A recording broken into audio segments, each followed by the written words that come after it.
Hit record. Hello everyone, my name's Laura. Welcome to the third in this webinar series.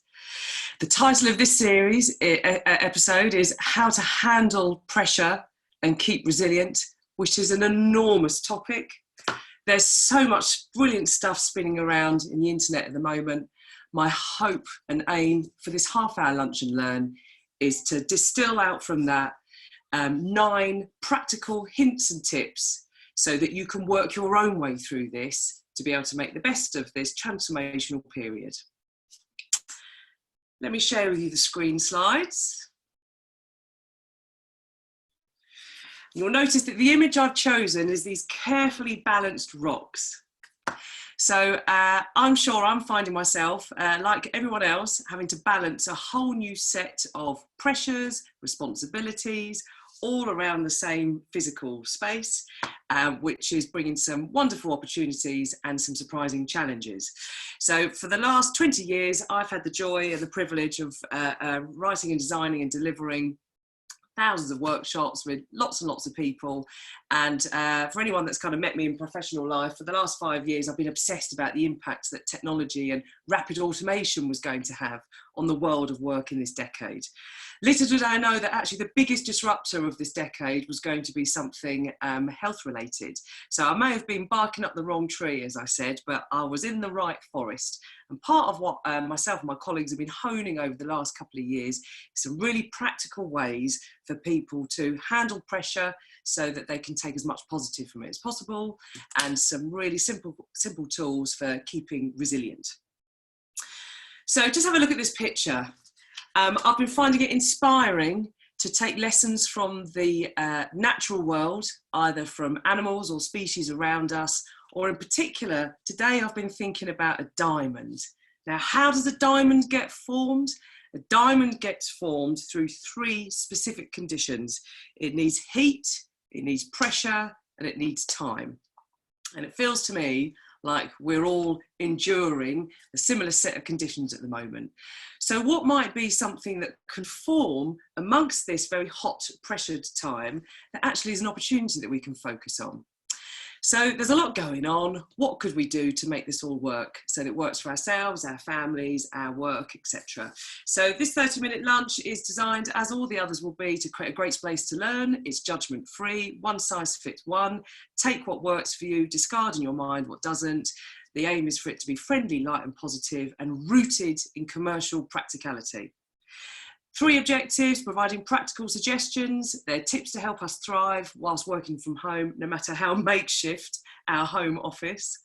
And the 3 objectives for today are how to reframe pressure and develop a resilience mindset, how to get the best out of yourself when you're not feeling great, how to harness the positive power that thoughts can have on our day. So, objective number 1. How do I reframe this extraordinary pressure that we're all in and develop a resilience mindset? Well, if we were to channel the life lessons, principles that a fox would have, the way in which we've been doing our day-to-day is now fundamentally changed overnight. So where we may have been doing things in a certain way for the last X amount of years, we all suddenly have had to completely adjust, adapt, and have a rethink about how we go about our daily practices. So just like a fox, we might not have been trained for this, but we learn pretty quickly that we may need to have a broader set of skills than maybe one that we are used to. Unlike the panda, which would be an example from nature of a not very successful creature in terms of adapting through change. A panda is almost like last to recognise that it needs to do something because its life up until that point has been quite closed off. So the foxy mindset is, well, I might not have been trained for this, but let's think like a fox, go broad, go wide, think differently, be as flexible as possible. However, it's not sometimes easy to be a fox. So how do we ensure that we don't get run ragged, get run over, etc., and that we emerge fit for the new environment that will be waiting for us when we all pop out the other side? So I don't need to be the smartest. I don't need to be the fittest, I don't need to be the cleverest. The rule of thumb to remain resilient for a quickly adapting environment is that as long as my rate of pace of change, the rate matches the rate of external change, so internal to external, then I am supported by the environment. So, first tip is, I think, just to recognise the need for resilience in what the army would call these VUCA times. Lack of predictability in particular is not easy for us humans. Why is that? Okay, well, when an environment is VUCA, so it's an army term that's been brought across into the business world. You may have heard it, it's been used much more recently. VUCA stands for a series of conditions that then make it trickier to be able to predict your next move successfully. So the volatile, the uncertain, the complex, and the ambiguous. So absolutely, this is the VUCA times that we are in, where we are trying to work out, well, what do I believe? What do I discard in terms of all the information that's coming around? We certainly haven't got lack of information. We may have lack of clarity, but we certainly are bombarded a lot with information. Now, why in particular do us humans find that stressful? Well, humans really are living prediction machines. Did you know that your brain is only responsible for 2% of your body mass, but it will guzzle 20% of your calorific intake every day? Our brains are the most rapidly thinking, complex prediction intelligence machines so far on this living planet. So the downside of that is when our brain is unable to successfully compute and process and predict what to do next, it causes us some disruption. And for many of us, that will then cause an emotional feeling because we're unable to predict exactly what to do next. I don't have to be quicker than a tiger, but we are smarter than tigers. We've been able to outpredict their next move more than they've been able to outpredict our next move. Hence, they are the ones caged in, not us. So the link I like to always make with things like this is, why might this certain set of conditions be particularly stressful for humans? Well, not only is it VUCA, which in itself brings its own stressors, but particularly for humans, we are best in class at being able to predict our next move. Just think about how we conquer the challenges that weather gives us. So because we base our success on prediction, it's really stressful when we don't get it. So the first tip is recognise this does require resilience. It's not a weakness. The second thing is, well, having to think about, well, what does resilience actually mean to me? It's not about bouncing back and pretending everything's all right when it's not. In fact, it's one of these human skills that we are all being tested in this new environment that we're in, dealing with our emotions, our resilience, and the ability to think clearly and judge what to do next amongst all of this noise. So if we just focus on the middle bit, if you want to find out more, I covered that on the first webinar. But if the focus on the middle bit, the personal resilience bit, so it's not about getting harder, because potentially hardness can then lead to being brittle. And then suddenly the tap doesn't stop dripping, and boom, it all kind of comes out. So actually personal resilience is more of that flexibility and that malleability to be able to learn the skills as we are dealing with all these different pressures. Again, if we were to take inspiration from nature, spider silk, weight for weight, although it looks very delicate and looks very fluid and looks very soft, in fact, weight for weight, it is stronger than steel. So it is as strong as Kevlar if you were to have weight for weight, which is stuff that bulletproof vest is made out of. So I think we can just take stock and have a look at nature. We don't have to be hard and potentially become brittle, which means you snap under extreme pressure. In fact, it's often the softest things in nature are the more enduring and the more resilient, depending on the conditions it finds itself in. So what is that going to mean for you in your particular set of circumstances? How might you emerge from this wiser and stronger, not get harder and harder and more brittle, which means at some point, potentially something might snap. So the third tip in terms of using this pressure and thinking about a resilience mindset comes from the fantastic classic book, 7 Habits of Highly Effective People by Dr. Stephen Covey. If you haven't read it, it was a seminal book. Most personal development books, I think, that have been written ever since its publication in 1993 have pretty much kind of referenced it. So if you've never come across it, have a Google, there's loads of stuff out there. But one of his effective habits for living an effective life is being proactive. So focusing on the stuff that you actually can do stuff about. One of the surefire ways to drive yourself mad is to spend the whole day worrying about things that actually you are unable to do anything about. So he called this wider circle the circle of concern. There may be lots of stuff concerning your brain and taking up lots of thinking space in your brain. How productive is that? Well, unless you are actually in charge of some of those things that you're worrying about, then potentially that's a whole day spent in a worry cycle, as opposed to focusing on the middle bit, which may be smaller, which is the circle of influence, which is asking yourself, what can I actually do about this right now? We'll look a little bit later about how you can handle the stuff that you can't do anything about. But the first step is to do what you can to spend the majority of your time focusing on the things that you can do something about. So whether that's you at home working solo, whether you're connecting and working as part of a team, could it be that the next meetup that you have, if the whole meeting is spent talking about things that actually no one in the team has any direct influence over, could it be for the role of someone to say, okay, right guys, let's focus on what we can do today, and then we can worry about that later. So the third tip is then focusing, cutting through the noise and focusing on the signal, what it is you can actually do something about. So very simply, what might be 3 things to think about when we have to think about this pressure and the resilience mindset? What does that mean? The first tip is recognise that this is a VUCA situation. This does require resilience. That's okay. It's not a weakness. This is the skill that has been drawn upon. The second thing is, what does resilience mean for you? In nature would show us that it's not about being hard and brittle. It's about being soft and tough. And one of those things that might help to be able to keep focused on the things you can do something about is to cut through the noise. What actually can I control right now, rather than just stuff that's potentially going to concern me?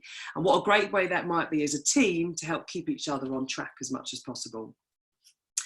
So, second objective, how am I going to get the best out of myself when I'm not feeling great? I love this quote. I found it when I was looking for pictures of oysters. And again, what a wonderful example from nature of the grit that gets inside that oyster shell over time creates the beautiful pearl.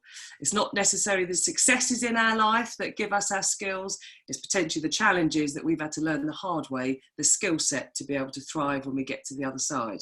So 3 things to maybe help wrangle in the thoughts that might be going around in our heads.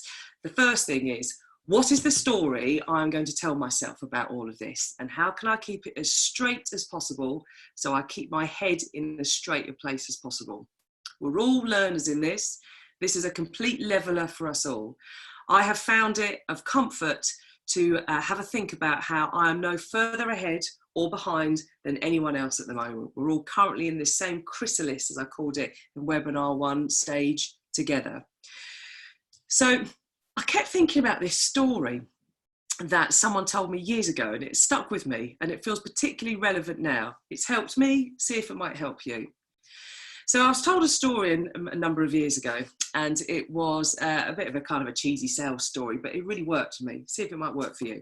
2 salespeople were sent to the same underdeveloped country to find out if there was a market to sell their shoes.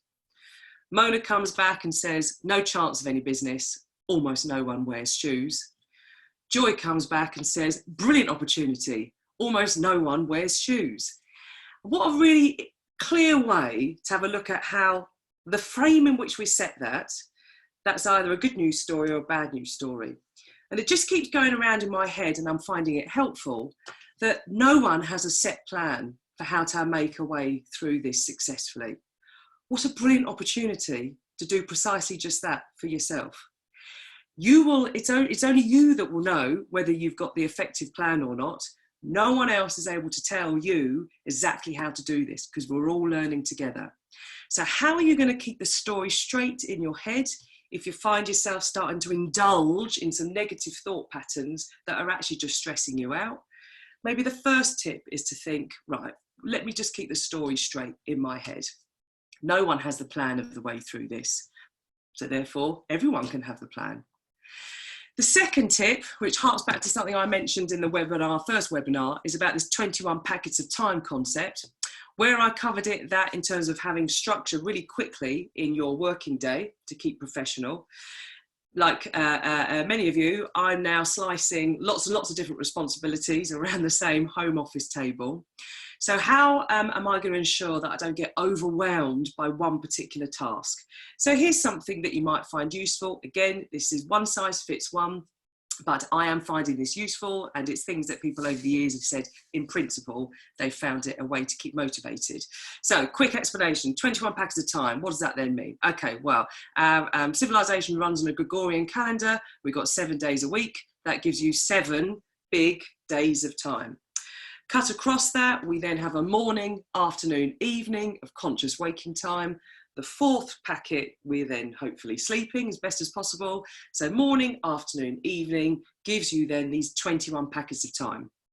Within that 21 packets of time, there would have been the old version of my life where I might have been, for example, exchanging 10 of those packets. So Monday, Tuesday, Wednesday, Thursday, Friday, morning and afternoon in exchange for work, leaving 11 packets in the evenings, in the weekends for leisure. All of that was chucked up in the air when we all have found ourselves in this particular set of situations. So what a great opportunity then to have a think about, well, how am I going to crack it in terms of balancing my time and providing some kind of variety?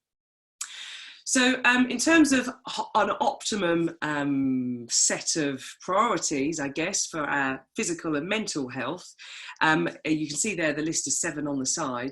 So we've got here a number of things that can help ensure that when we work, it works for us. So the optimal order for sustainable performance over time is I get the sleep that I need in each 24-hour rotation. I get the food that nourishes, a moment of quiet to yourself. Anyone else just find themselves taking longer in the loo? I'm singing happy birthday 4 times. Time with a relationship that nurtures you. Time with friends and family, and boy, are we all having to think creative and foxy about how to keep that going. Exercise, hello Joe Wicks, and work then on top of that. If all I'm doing is work, then potentially I'm going to become less resilient in my work because more and more of my daily needs are trying to be met by just one particular measure. So rather than looking at this kind of binary week and seeing all of this time yawning in front, which sometimes can feel overwhelming because you might not be being particularly successful in one area at the moment.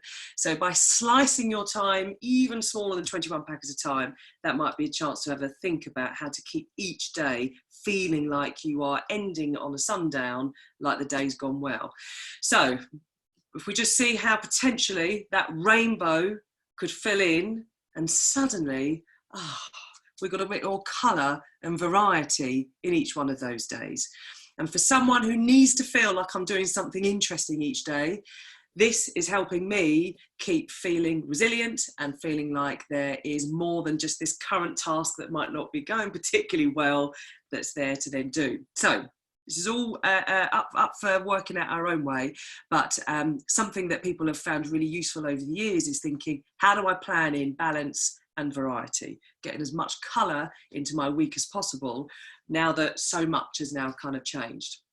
So the 3rd tip is a really tactical one. It comes from the world of negotiation. So for anyone here who's ever been on a negotiation training course or is a negotiator in their role, then this will be on home ground for yourself. So what's the tip here? Could it be that evolving your output criteria means that you still feel like your professional standards are being met, even though the output now might have completely changed? So it may be that a webinar or a training course I'm putting together, I'll have a gold outcome idea in my head, which is it goes absolutely brilliantly and there are absolutely no flaws and I have a silent household around me. Now, I might have been able to judge myself on that 4 weeks ago. Maybe that it might be more useful to be resilient right now and think, well, what might my silver and bronze be? So my preference would be to have a somewhat successful webinar where there on the whole is minimum noise around me. So actually I'm able to concentrate at least for the majority of that 30 minutes. Maybe even just being able to crawl out the end of the webinar having done it, having been able to explain the key facts and then find out some time later on to be able to write the tips. It might not have been how I could have judged myself as successful 4 weeks ago, but all bets are off now in terms of what the criteria potentially is. It's up to me to decide it. So it's still a trophy. I've still got my professional standards, but there is less in my control now in terms of how I might judge the effectiveness of it. So let's say you've got a team meeting later on this afternoon and you're talking about what you want to achieve at the start of next week, let's say. Could it be that you can just help be each other's not only individual coach, but coach each other as well, in that, okay, well, ideally, the gold outcome would be to be able to secure 3 new bits of business, but actually what's the silver and bronze? And the benefit of that then is from your brain, it expands your architecture, your horizon of outcomes, so that you can still close down that working day, that working week, feeling like you've achieved something. Gold might have been your minimum before, but bronze is still a trophy. So this third tip is about adjusting and maybe renegotiating with yourself what your success criteria, if that is. The benefit of that is then from a psychological point of view, you're still feeling like a winner. Standards are still the same, even if the output is slightly different. So the second objective was, how am I going to get the best out of myself and I'm not feeling great? I've got to keep the story straight in my head. No one knows exactly how to smash this out of the park at the moment. So what a great opportunity for me to think, how am I going to do it, and my team? How are we going to plan for balance and variety so that we don't go slowly mad, just feeling like every day rolls into the next? The more colour and diversity I can bring into the day, the more life and energy that will bring, which means I'm less likely to get disrupted by one of those tasks not going so well. And how might I renegotiate the success criteria so I still end the day feeling a sense of achievement, especially for all the people out there who are achievement oriented. It's still a trophy, even though it might not have been as shiny as what you would have expected 4 weeks ago. The third objective, how do I harness the positive power that thoughts have on our day? Okay, let's do a little exercise. This is the first time I've done this on a webinar. It'd be interesting to see how it goes on the recording, but I'd just like to do something for me, if that's all right. Could I ask you just to scan around you, around the room that you're in, and I'd like to count up all the red things that you see. So just scan around, count up all the red things that you see, make a mental tally. And if I could ask you now to close your eyes tightly, and I'd now like you to recall, how many green things did you see? If you now open your eyes, you might find yourself falling on the green things around you. According to the Wikipedia page I looked at before this webinar, there are 3.6 million bits of data that hit our senses every second. Our brain has to have some form of filtering through that, otherwise we would never be able to achieve anything. So, depending on the weather that is in my head right now, might depend on the thoughts that filter through. And I think the metaphor of weather, what's the weather system like in my head right now? What thoughts are going to come through and what thoughts are potentially going to get not through, for me just works quite well as a visual metaphor. What's the weather like in my head? And at that moment where you've got 4 of you all sitting around the table having a cry because nothing's gone well and it's only 9:10, at that point thinking to yourself, what's the weather system like in my head right now? And here is 3 tips, very simply, that could help harness the positive power. Because if you look for the red things, you'll see the red things. If you look for the green things, you'll see the green things. So that exercise is a real reminder of how we see what we look for. So how am I going to ensure that I'm looking for the things that bring in more positive weather into my head? So this was something that a dear friend of mine taught me a number of years ago, and it was absolutely life-changing. And it really was. So I hope to pass it on to you and see how you take it forward yourself.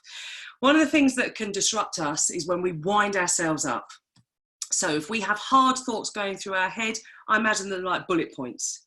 So if I'm using language that is based on frustration, I'll share you some examples in a sec, then what I'm going to do is wind myself up. It then means that sleep is going to come more difficultly because I've got more energy bouncing off with all these hard thoughts, and the thoughts are determined by the language that I use. If actually I use a more calming language, it's not about pretending everything's okay when it's not, but those thoughts are more like squishy marshmallows. So as those thoughts are going around my head, they don't ricochet off and create their own energy, they just sort of land where they need to land. This skill is known as HFT, so a high frustration tolerance. How easy am I to wind myself up with the day-to-day frustrations? If you want to wind yourself up and get frustrated, great, fill your boots. If actually you think that's going to knacker you out and remove your brake pads, then maybe this is something to have a think about, the language in which we use to describe what's going on. So low frustration tolerance language, i.e. I get frustrated very easily, is where I might be using language to describe things like, oh, I can't bear it, I'm never going to be able to, it's impossible, it's just terrible if, I can't do this anymore. So phrases like, I can't believe I haven't got anything in the diary that I can actually start planning for because everything's up in the air, results in 5 minutes minimum of me being disturbed by that frustration. The reality is there is a schedule now that's up in the air, but if I were to do what I can in that moment to convert the language into more of a high frustration tolerance, which is known as the language of preference. So I'd prefer it if I had a diary where everything, a schedule where everything had been agreed and signed off. But actually, who else does at the moment? It's going to be a challenge to make things up as we go along, to have some semblance of normality. But that's what we're all having to do. It's not easy, but I can at least have a think about how I'm going to crack it next week. It's not ideal to be homeschooling children whilst trying to be professional on key moments. But I might not get it right the first time, but let's see what I could do better each time. And what that then does is it results in your brain just feeling like you're coming from the perspective of ability. I am able to withstand this discomfort. So the low frustration tolerance language is where I might be unintentionally winding myself up and making things even worse because these thoughts are bouncing off. I can't resolve the thoughts that are there on the red. The language of preference increases my level of tolerance to frustration. It's not pretending everything's all right when it's not, but it's softening the language so that each of those worries kind of lands somewhere. And it comes from the perspective of capability as opposed to incompetence. So the first tip is a biggie. This is all stuff to allow you to kind of go and Google whatever, but it's just an absolutely life-changing little skill, which is the moment you find yourself starting to wind yourself up, is then thinking, okay, what's the language that actually might be more useful here? And the preference language of, I prefer it if I were to have X, Y, Z, and even putting it in that way makes it easier to cope with. The second tip is you don't necessarily have to believe everything that you think. Have a look at these two things here. If you just sort of scan it, and what's the phrases you can see there? So it looks like Paris in the spring and once in a lifetime. I'll just draw your attention with the mouse. Can you see Paris in the spring and once in a lifetime? So under pressure, often we can omit data and we just make an assumption based on what we see, especially if we're seeing something that's vaguely familiar. So 3 questions that might help resolve a day that maybe hasn't gone to plan. It's been a less than bronze day, let's say. Is what I am thinking right now logical, or am I making it up? Is it helpful, or am I actually just criticizing myself? Is it true? Is it actually written in a rule book that this is exactly what the situation is? So those 3 questions, is it logical? Is it helpful? Is it true? Is a great way to self-coach yourself. And what a great mate you could be to someone who is basically who could be offloading to you on some things that they're worried about. So the second tip is don't believe everything you think. Sometimes we can be our own worst internal critic. The third thing is give a thought a home. Often what keeps people awake at night is where there's a thought going around that there isn't a home for. So it kind of just keeps bouncing around and requiring attention, which might not be generating the most appropriate emotional response that you want. So there's something called the 3 A's tool, which is how do I handle the daily stresses and strains of what's going on? And the 3 A's stands for, do I need to avoid it? Do I need to alter it? Do I need to accept it? There are some stories that are coming up on my story feed, and I now know myself well enough to know I can't even go there and start clicking on that because it will just upset me and it will wind me up. And it's not about pretending those things aren't happening, but do I indulge in those things that I know the only benefit it's going to have is to disrupt and upset me? So do I need to avoid some of the habits that potentially make it even tougher on myself? Is there a reframe that I maybe need to bring? So do I need to alter my perception of something? Some of the tips that we've covered previously might give you some ideas as to doing that. Do I just need to accept? Do I just need to accept that actually this is the reality of the situation right now, so there's little that I can do about it? And the 3 A's tool, again, can be handy as a note to self, to help someone else in the daily conversations that we're all having with lots of people, sort of old and new. So the third tip objective was, how do I harness the positive power that thoughts have on our day? So that windy day to become a wind recyclable energy, etc. There'll be a weather system going around in our heads, lots of stuff going around. So how might I develop my frustration tolerance and use calmer language, the language of preference? How might I challenge my thinking to ensure I keep grounded in reality? Is it logical? Is it helpful? Is it true? And give a disruptive thought a home with the 3 A's tool. Can I avoid it? Do I need to alter it? Do I need to accept it? So we are all impacted together as one in this heat, pressure and time. How could I use this pressure to help me to transform? How could we as a team, how could we as a family, how could we as a social system use this pressure to help us transform? And just like Stonehenge, there'll be some pillars of what you've always done that will still be standing strong now, even though the environmental's changed around us. How am I going to reframe this pressure and develop my resilience mindset? How am I going to get the best out of myself on the days where I'm not feeling so great? And how am I going to harness the positive power that thoughts have on my day? This level of disruption will only disrupt me to the extent that I let it. Keep human, stay foxy. I wish you all well. See you on the next one.